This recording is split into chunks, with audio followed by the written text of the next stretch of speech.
may all place your palms over your eyes for a few seconds. Whenever you are ready, slowly open your eyes and take off your hands.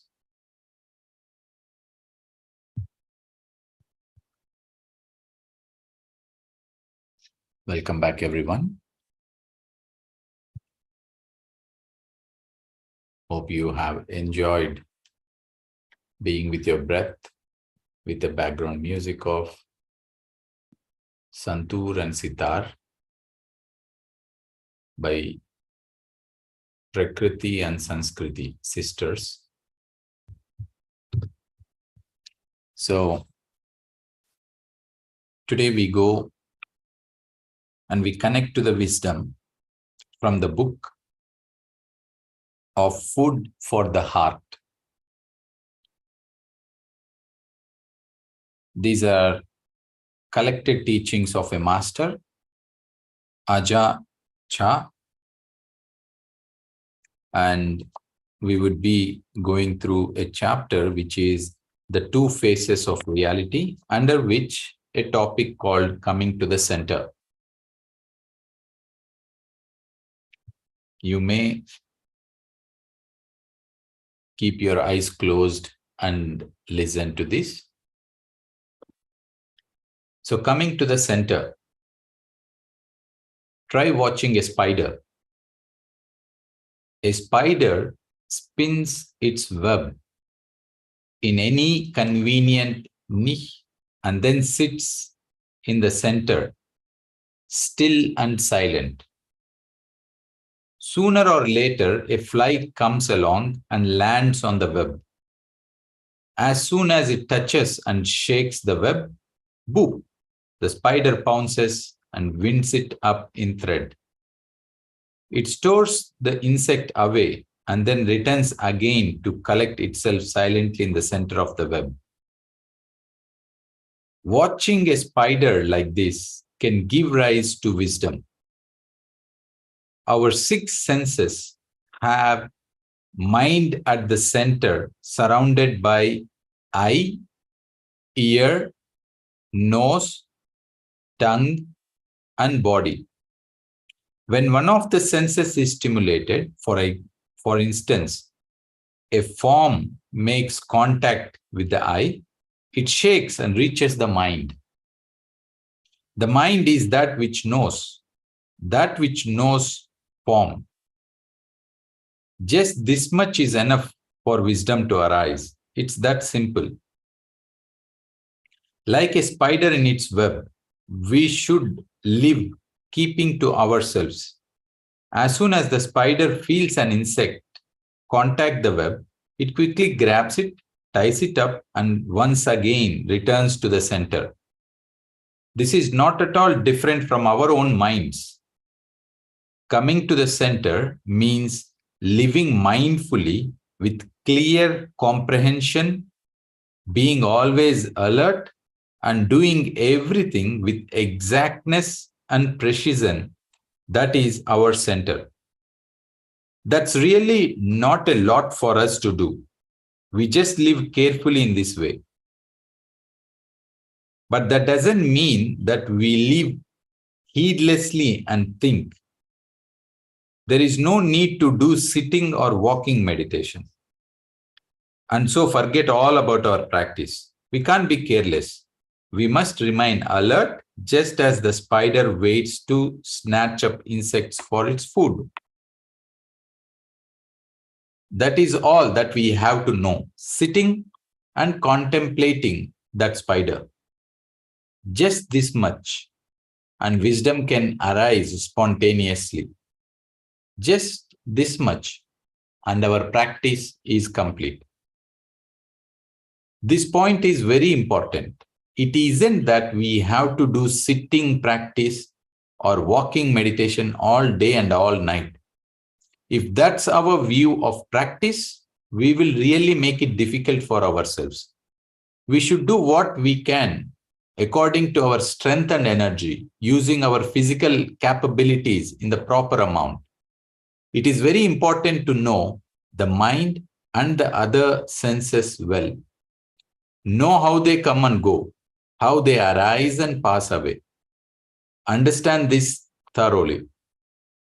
In the language of Dhamma, we can also say that just as the spider traps the various insects, the mind binds up the senses with annika, dukkha, anatta.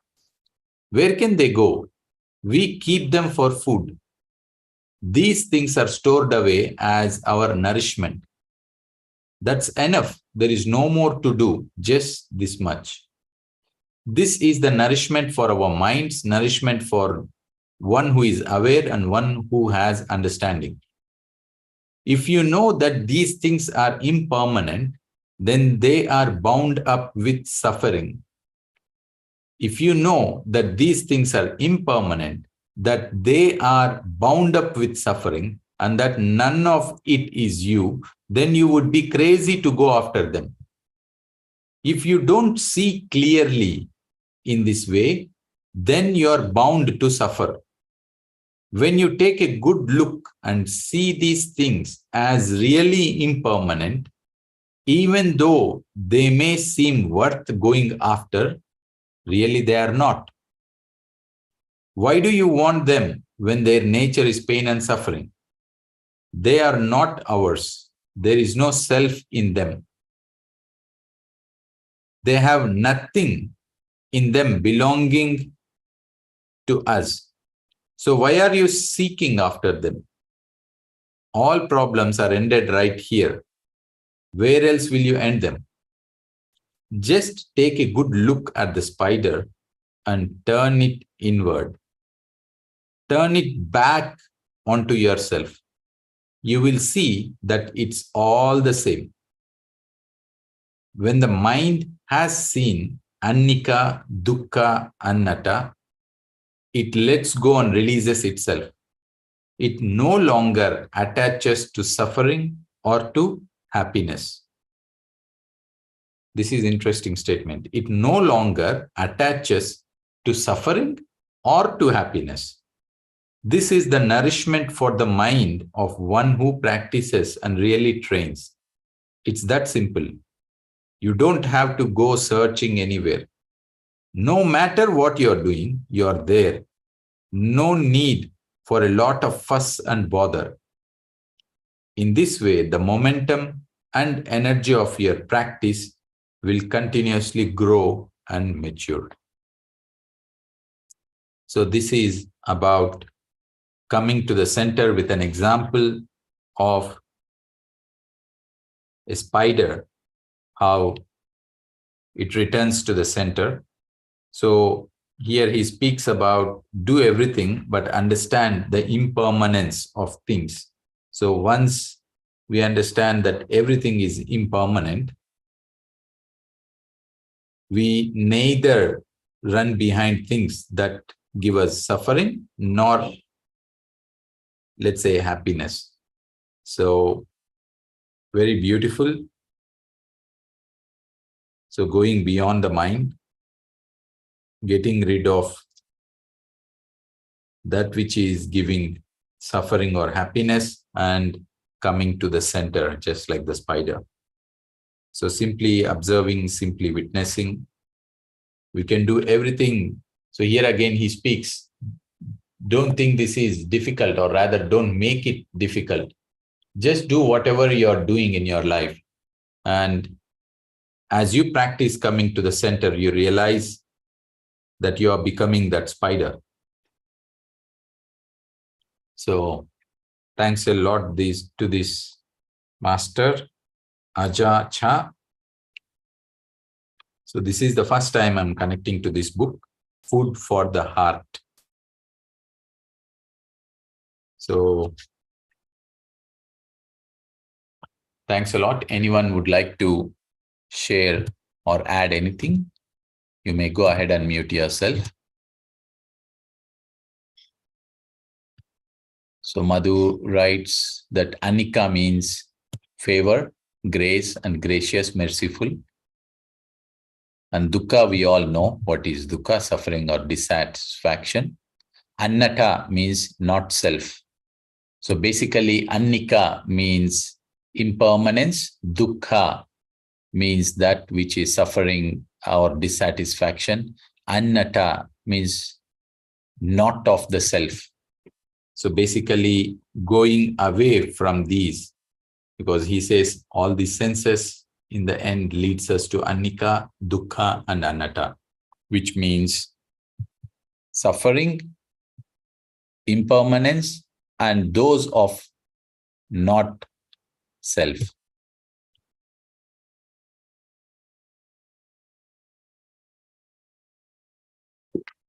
Thank you, Masters, for your comments.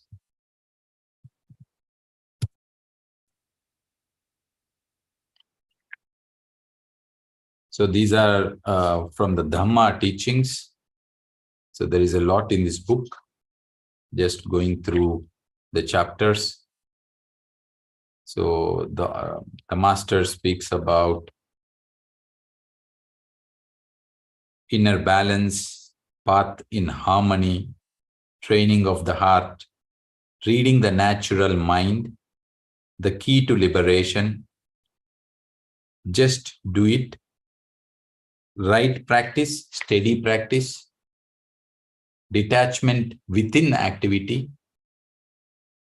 what is contemplation, living with the cobra, the middle way within, the peace beyond, convention and liberation, no abiding, right view, the place of coolness, our real home, the Four Noble Truths, venerable empty scripture, not sure, the standard of the noble ones, still flowing water, transcendence toward the unconditioned.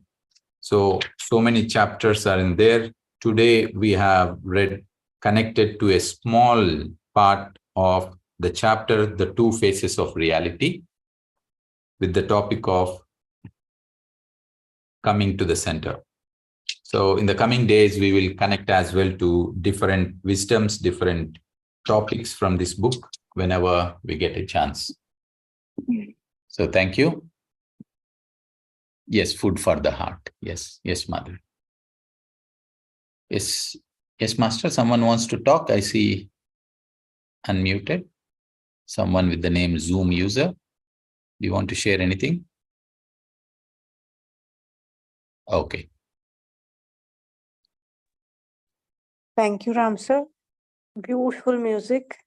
I think last time also you played this music, there were tears. Today also there were tears by the end of it. And above all that, such a simple example of spider, but amazing knowledge, amazing wisdom. We need to practice. Thank you so much. Grateful to you and Madhugaru and all other masters who are presenting here. Thank you so much. Thank you, Nainaji, and thanks to these sisters. Indeed, I really liked this combination of santur and sitar, and I could search and found the same sisters together with tabla, and it's such a beautiful music to meditate. So thanks to them. Yes, Madhavi?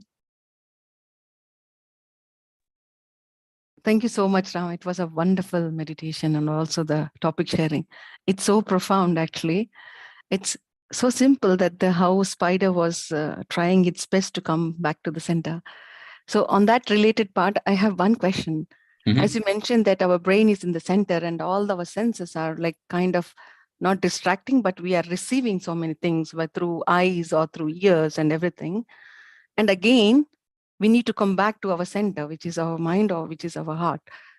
So can you please a little bit highlight more on that? That because with everything, what's going on in our daily lives and all about the distractions, what we are getting, either it's not like negative or positive, but both are kind of giving us these signalings, or we are receiving a lot from different senses. So then again, coming back to our center of the heart or the mind, and what is the best way to, one way is for sure it's a meditation, but what in the daily life, I would say, How do we come So, back to ourselves? Like the yes, spider. as you speak, one of the things that comes to my mind is take it easy. That's cool. So, exactly. Be cool, keep cool, take it easy. Don't take anything serious.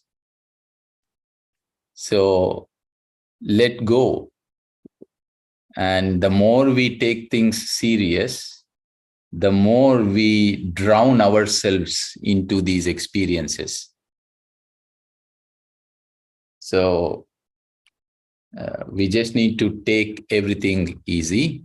Let everyone be themselves, give that freedom. And as you give the freedom to everyone, and taking every experience simple, easy, then you notice it becomes easier to return to the center, because we are not taking anything hard, and automatically these three qualities that the master spoke about, which is of the suffering, which is of dissatisfaction, impermanence, and not of the self, would be easier to return. So don't take anything serious. Take it easy. Yes, but one thing, when I am in the operation theater, then if the patient is really to operate in such a way, I have to be a bit serious on that. And I'm not distracted with that when I operate that patient or anything, because I give my urge to that patient to make alive. And that time I cannot take it easy, because I have to be at the center. At the same time, I need to be serious as well. So in those situations, I mean, you understand what I mean? It's just a situation. In those times, what I need, how can I be? Take it easy doesn't mean that for this example of a patient, we take the patient or the operation easy. We give our best, but we don't take things To ourselves, you hard, mean? too hard. Too So hard. which means we are not in the mode of judgmental. We are not in a mode of interference. Yeah. So if something had happened, we don't take it hard to our heart. While we are doing, we give our best. Okay, understood. Beautiful. So we don't take the outcomes serious. Understood. But while doing it, we give our the best shot. But while getting what it's happened, we will not take it. Okay, got. Beautiful. Yeah. Understood the logic. Thank you so much. I'm so excited. Thank you, Yeah, Madhavi. thank you. Thanks for your beautiful question. Yes, Nagendraji. Yeah, I was just, but you already answered that beautifully. I was just going to share my thought on, what it means to come back to the center. And Please. if we take the example of this doctor patient, yeah, so let's say Madhviji did something and maybe it didn't go, exactly right or something. But in the next, surgery, I mean, you have to be at that moment. Yeah, you have to be at that moment doing that. You can't be attached to what you did previously. So for me, that means you have to be present on now, what is happening now, and then you just need to let go the other things. So that for me is what you also explained, that take it easy doesn't mean take it casual. Yeah. Yes. Very I beautiful. hope I made some sense. Perfect, Nagendra. Wonderful. Okay. To take it easy doesn't mean we take things silly or casual. Yes. But we don't take it serious as well. However, we do our best being in the present. I mean, Great. you can do your best only if you take it easy. If you know what I Yes, mean. that is the other wonderful way of looking at it. So Yeah. when we say we are doing our best, and we ask, for example, a sports professional, he says it as he was in a flow state. Yeah. A state of flow is doing the best while not taking serious. And at that moment, they are not thinking about the outcome as well. They're completely giving their best. And they are having fun of it. Yeah. Joy. I mean, they are being in a joyful state. Yeah. I mean, you begin with, when you come back to center, or let's say when you are in the moment, you are starting at your 100%, basically. You Yes. don't have any baggage. You're not thinking of any past event, whether it is good or bad. You are in the present moment, so that means you are giving your 100% to that moment. Yes. Perfect. Yeah. Thank you. Thanks a lot. Thank you. Yes, masters. Anyone else?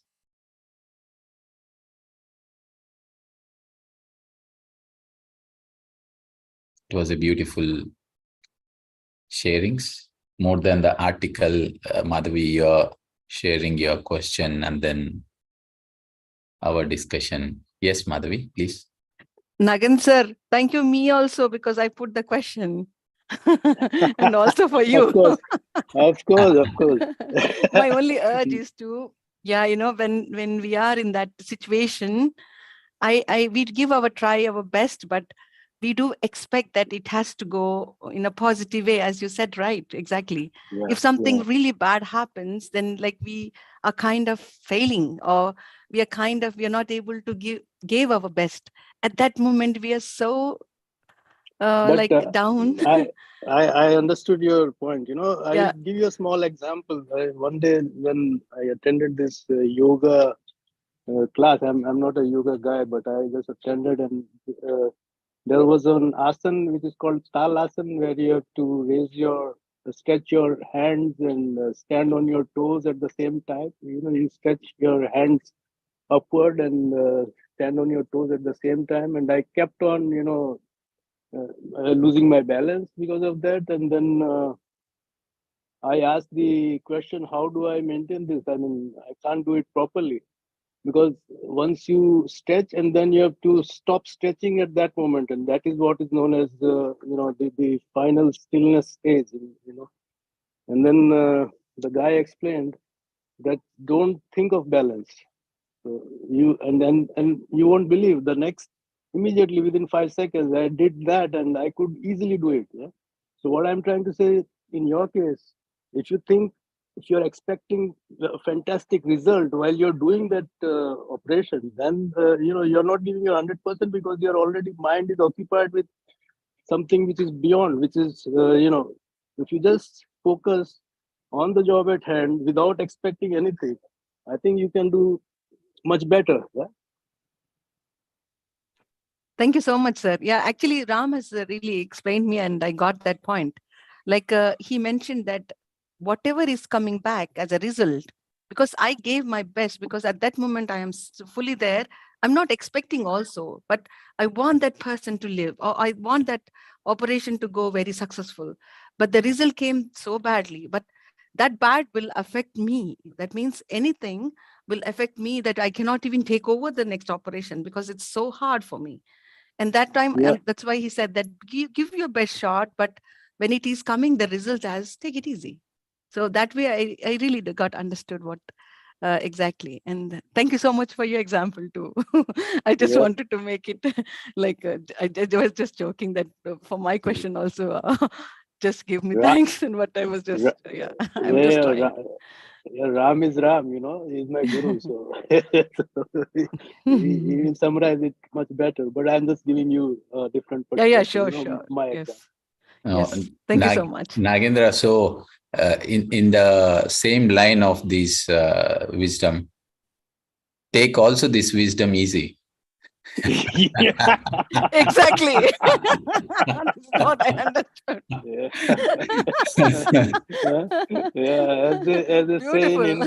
As they say in Hindi, suno sabki, karo apne man ki. Yeah. So that's spirituality is fun. So don't take anything serious, and we immediately find ourselves easier to be in the center. Yeah. So Osho is a wonderful master who speaks so simply on such topics. So keep listening to his topics as well. He speaks a lot about life. You can read his books, for example, and you understand how he explains life. And when we read his books, we realize how seriously we are taking life. And then that is not the nature of our life. You just witness our breath is our breath taking, our breath, which is really giving life to trillions of cells. It just so smoothly enters and so simply leaves. And if that is the the grace of being simple leads to such a greater creation and sustaining of life, we have to do the same in every aspect of our day-to-day life, day-to-day experience, in our relationships, everything. Breath does its best as it goes in. Breath does its best as it comes out. But it does in such a graceful way because it is always in such a balanced way of doing. So Osho's books as well help a lot. Yeah, thank you. Thanks, Madhavi. Thanks, Nagendra. And thanks, everyone. So, Masters, with this, we end our wonderful session. Keep remembering the stories. Take things easy. Nothing to take serious. Relax and be in the center. Namaste. Thank you so much. Have a wonderful evening. Thank you.